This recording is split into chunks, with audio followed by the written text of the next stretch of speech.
Transparency Camp for us is really about people making connections.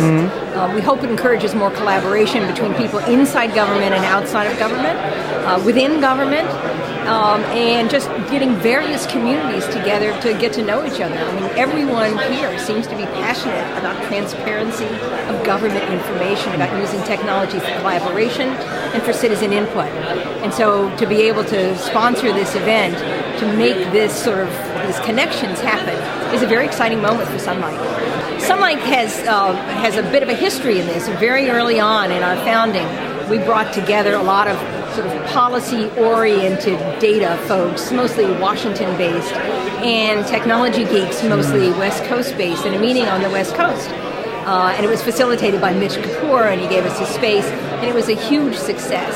And we haven't really followed it up, but now there's this opportunity with the new administration pledging greater transparency, really understanding the role that technology has to bring these communities together, to create new alliances that will boost the use of this technology to do all these things that provide greater citizen access to data, and which will lead, we think, to greater accountability by government and its officials.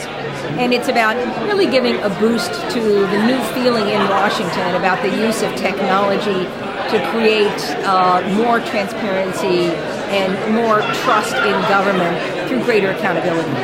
Transparency for me is all about accountability. And so it's about accountability of what elected officials, appointed officials, about what government at its very heart is about. What do they do? Who do they do it for? What kind of data do they have that will make my life easier, more helpful, will give me more assistance, will tell me who's really in charge of Washington, who's doing what for whom.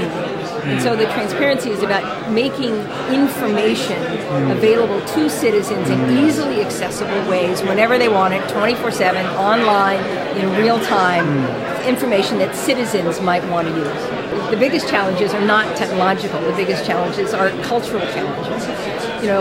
We've always done it this way. Why do we have to change? There's sort of a traditional inertia there. There's a sort of cultural challenge, which is, well, government data, says a government bureaucrat, is my data.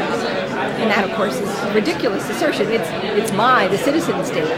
So I think we have to change those cultural attitudes. And then we have to change some laws to make some of this happen, for sure. And we have to introduce some of the new technologies. But the how of doing it is much easier than overcoming the cultural barriers about which are really essentially, we've never done it this way. Who knows what will happen when we invite citizens in to collaborate, when we give citizens information. It might be more trouble than it's worth. That's the bureaucrats' mentality.